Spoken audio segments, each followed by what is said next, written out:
গতকাল পরীক্ষা শেষে এইচএসসি শিক্ষার্থীরা লং মার্চ টু সচিবালয়ের উদ্দেশ্যে ৬ দফা দাবিতে বিভিন্ন শহর বিভিন্ন এলাকা থেকে ছাত্রছাত্রীরা ট্রাকে করে বাসে করে সচিবালয়ের উদ্দেশ্যে তাদের ৬ দফা দাবিতে আবারও পূর্ণ সড়কগুলো আটকে আন্দোলন করে। শিক্ষার্থীরা একদিকে শিক্ষামন্ত্রীর পদত্যাগ, অন্যদিকে ৬ দফা দাবি এবং শিক্ষার্থীরা জানান তাদের দাবি না আদায় পর্যন্ত তারা সড়ক ছাড়বে না। সড়কেই তাদের নিজেদের দাবি আদায় করে তারপর তারা বাসায় ফিরবেন।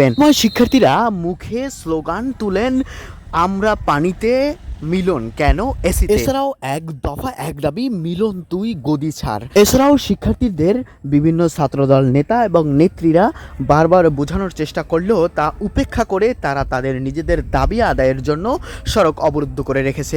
অপরদিকে পুলিশ সদস্যরা তা নিয়ন্ত্রণের জন্য তারা তাদের গ্রহণের পাশাপাশি তারা শিক্ষার্থীদের বিভিন্ন ছত্রভঙ্গ করার জন্য তারা বিভিন্ন রকমের পদক্ষেপ যৌথ বাহিনীর সহায়তায় তা নিয়ন্ত্রণ করার চেষ্টা করে।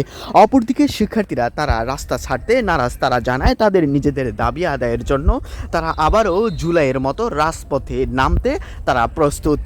তাদেরকে ফার্মের মুরগি বলায় বেশ ক্ষুব্ধ হয়ে শিক্ষার্থীরা জানিয়েছেন, এর আগে ফ্যাসিস্ট হাসিনা আমাদেরকে, আমাদের বড় ভাইদেরকে সেদিন রাজাকার বলেছিল। সেখান থেকে বিএনপি সহ যারা এর সাথে জড়িত তাদের শিক্ষা গ্রহণ করা উচিত। অবশ্যই তারা শুধু রাজাকার, সেদিন একটা স্লোগানে বেশ মুখরিত হয়েছিল, তুমি কে আমি কে রাজাকার রাজাকার। আজ আমরা নতুন করে স্লোগান দিচ্ছি, তুমি কে আমি কে ফার্মের মুরগি ফার্মের মুরগি। এমন নানা স্লোগান, নানা কর্মকাণ্ড এবং সাংবাদিকদের বিভিন্ন প্রশ্ন উত্তরে শিক্ষার্থীরা জানিয়েছেন তারা রাস্তা ছাড়তে নারাজ।